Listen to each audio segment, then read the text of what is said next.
जिंदगी जीने का सही तरीका उसी को आया है जिसने अपने शरीर को सर्द हवाओं में जमाया है और तपती धूप में सिखाया है।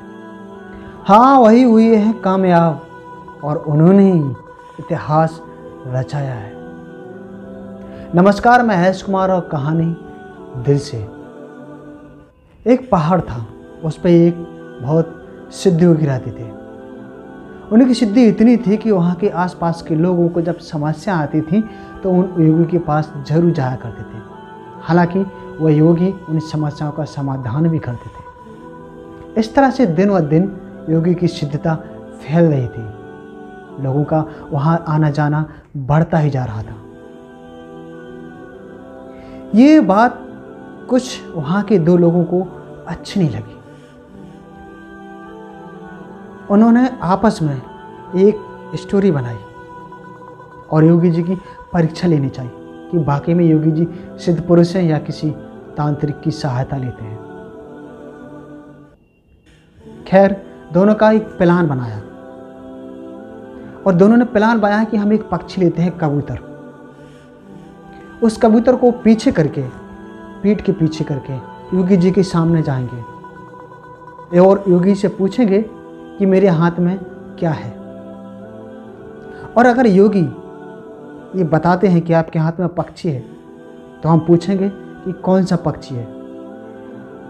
अगर योगी जी ने ये बता दिया कि आपके हाथ में कबूतर है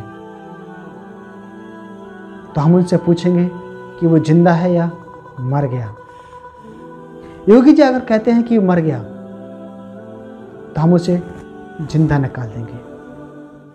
और अगर योगी जी कहेंगे कि वो जिंदा है तो हम उसके पीछे गर्दन मरोड़ के उसे मरा हुआ निकालेंगे। दोनों आपस में बहुत खुश होकर योगी जी के पास पहुंचते हैं। हालांकि तमाम लोग थे योगी जी के सामने। दोनों लोग योगी जी के सामने खड़े होते हैं और वही सवाल करते हैं योगी जी से, मेरे हाथ में जो पीछे कोई चीज़ है या क्या है, आप बताएं। योगी जी ने कहा, बेटा आपके हाथ में पक्षी है। तो उन लोगों ने कहा कि कौन सा पक्षी है। योगी जी ने बताया कि आपके हाथ में कबूतर है। योगी जी से पूछा कि वो जिंदा है या मर गया। तो योगी जी ने कहा कि जैसा आप चाहो तो उसे मार सकते हैं और आप चाहो तो उसे जिंदा भी रख सकते हैं। बात हकीकत थी।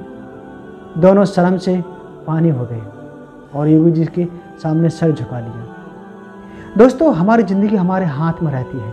हम चाहें तो उसे ख़त्म कर सकते हैं और हम चाहें तो उसे जिंदा रख सकते हैं। विपत्तियाँ आएंगी, ज़रूर आएंगी, लेकिन हमें ये नहीं करना है कि हम उस ज़िंदगी को ख़त्म कर दें। हमेशा आगे बढ़ना है, अच्छे लोगों के साथ मिल के चलना है। ज़िंदगी को आसान बनाना है, कठिन नहीं। हमें अपनी ज़िंदगी की बागडोर किसी और के हाथ में भी नहीं थामना है कि जब दूसरा व्यक्ति कहे कि मरे तब मरूं, दूसरा व्यक्ति कहे कि जिंदा रख तो जिंदा रखूं। आज की कहानी आप लोग समझ गए होंगे। अब दीजिए इजाज़त, मिलते एक नई कहानी के साथ। जब तक केयर टेक यू। जय हिंद।